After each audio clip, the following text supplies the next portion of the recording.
Di episode kali ini, kita akan menyelami sebuah kisah luar biasa dari masa lampau, sebuah cerita fakta sejarah yang penuh makna dan tak banyak diketahui dengan judul Sultan Salju, Sang Penakluk dari Asia Tengah. Padang gurun memerah di senja, Sultan Salju menatap jejak perang sunyi. Di bawah bukit pasir, dua prajurit kalah membisu, haus dan letih. Jejak berliku memotong lereng, panji koyak tertancap miring di pasir. Sultan menilai bekas pertempuran, mata tajamnya menyimpan duka tenang. Angin senja mengangkat jubah, keputusan tumbuh dalam sunyi pasir. Arang rumah menyala redup, oase perak memantulkan bulan pucat. Sultan melangkah dari bayang, memanggul karung gandum ke bahu. Anak bersembunyi di balik gerobak patah, mata bundar memantul api. Ia membuka karung, butir pucat mengalir laksana salju senyap. Ibu ragu namun berharap, anak menatap mata Sultan yang melunak. Kabut biru fajar menyelimuti pasar, tenda-tenda perlahan terbuka. Sultan berdiri di batu rendah, jubah nila terjatuh tenang. Dua warga berbisik, mata mereka berpindah pada karung-karung gandum. Doa dalam jemari tua, tatap tegas Sultan tak mudah dibaca. Pertanyaan narator menggantung, angin lembut menggerak tirai kabut. Di bawah langit merah senja, Sultan menenangkan barisan pasukan yang berderap. Ia berbisik janji, mengakhiri perang, bukan sekadar memenangkannya. Barisan merapat, tombak digenggam erat saat tenang berubah jadi waspada. Sultan mengangkat tangan penuh wibawa, genderang perlahan mereda. Awan pasir jauh menggembung, tatapan bertukar cemas di antara para prajurit. Malam jatuh bagai tinta, obor lenyap ditelan pusaran pasir. Sultan turun dari kuda, jubah berkibar, mata menyipit menembus badai. Ia menepuk pundak kapten yang gemetar, menegakkan nyali di garis depan. Dua pengintai musuh muncul sekejap, lalu lenyap ditelan gulungan badai.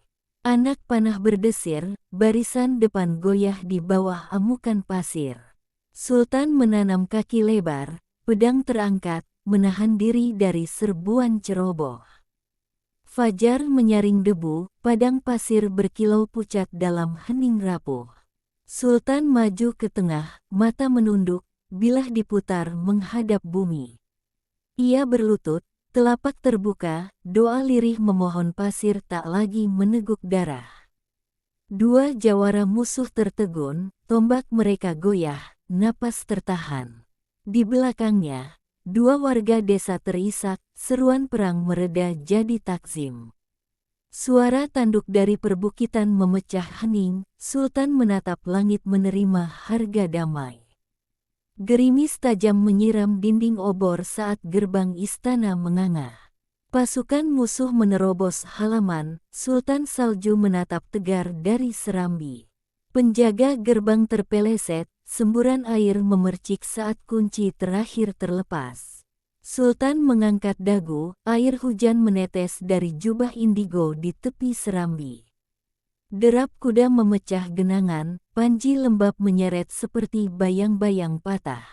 Api merayap di kain sutra, asap bergulung di bawah lengkung ukiran. Sultan Salju melangkah di lorong cahaya api, menatap pengkhianat di seberang bara. Dua pengawal terhuyung melewati belakang, tombak terlepas dari genggaman. Sultan berhenti, garis cahaya keras mengukir wajahnya di hujan asap. Pengkhianat mundur setapak, bara memerah di karpet berserakan di antaranya. Api mengamuk di kisi kayu, hujan mendesis dari kubah retak. Sultan Salju mengangkat mushaf dari tumpuan, sinar jingga memahkotai halaman. Dua serdadu musuh tertegun di ambang, pedang merunduk tanpa sadar. Orang-orang kota berlutut mengitarinya, abu berputar seperti gelang cahaya. Serdadu saling bertukar pandang, bilah besi turun serempak di sisi paha. Bertahun-tahun berlalu, gurun kembali tandus dan sunyi, tak ada kerajaan, tak ada istana, hanya pasir dan angin, namun saat badai datang, sesuatu aneh terjadi. Orang bersumpah melihat butiran salju jatuh perlahan. Di tempat itu, salju tak seharusnya ada. Di tengah gurun, ada satu batu nisan sunyi. Ia datang membawa dingin, hatinya hangat seperti surga. Para sejarawan mencari siapa Sultan Salju sebenarnya. Tak ada catatan, tak ada nasab, tak ada bukti kerajaan. Ada kisah, saat perang besar hendak pecah, salju turun tanpa sebab, meredam bara kebencian, kebetulan.